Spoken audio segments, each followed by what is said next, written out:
kabayan, ito po yung kuha sa isang ano natin, isang mamimit natin. Yan po yung kuha niya. Oh. Yan po yung nahuli niya ngayon. Yung kunti lang. No? Kunti lang po yung nahuli. So, ang lakas ng hangin kaya.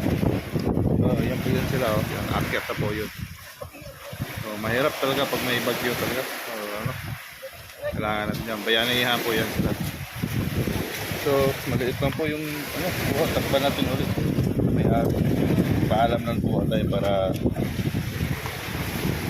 ito po yun. Dito yun di makina. So, i-akyat na po nila. Mabigat yan eh. So, ilan sila?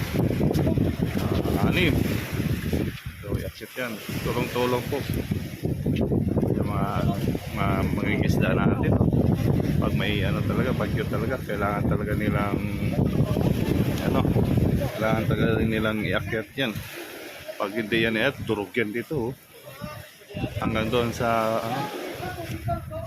hanggang dyan ang tubig. Pag malakas yung yung bahay. Bayanihan po sila dito. Sana humipa yung agad yung bagyo.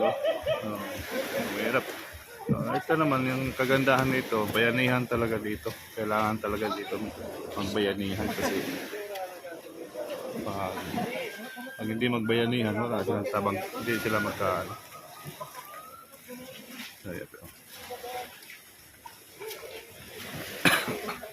Ayan po sila. So, yan po yung nangingisda natin. Ibaba pa yan doon. Pinakamahirap dito pag may bagyo.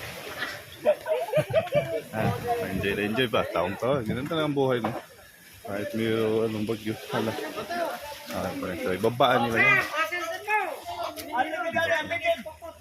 So, mabigat dito sa dulo kasi nandito yung makina. Ayan.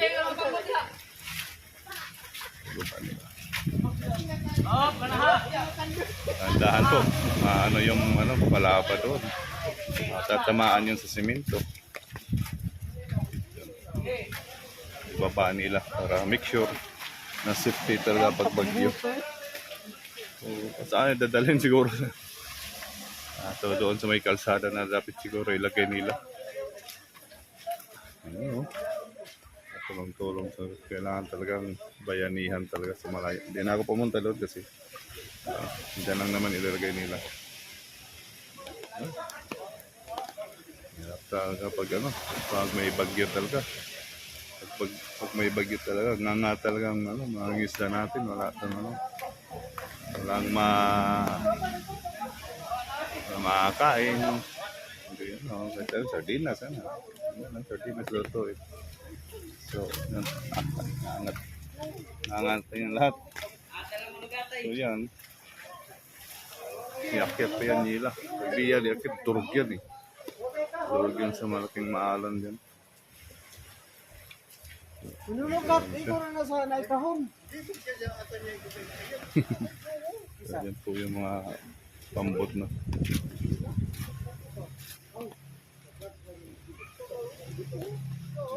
Kailangan talaga iangat para siya ito yung mga timbagiting manging isda. Gigi balingit. Ito yan, iangat pa yan. So, iangat pa yan. So, makakulimlim ang panahon. Wala ka makikita, bumutilim. Tapos yung mga barko. So, thank you for watching mga kabayan. Hopefully sa lahat ng nasa alot din, maging safe naman nyo. Yung mga ibang nasa malayo. Ang iba, hindi pa nakauwi ang iba. Nandoon pa yung iba sa laot. So, thank you for watching mga kabayan. Bye-bye.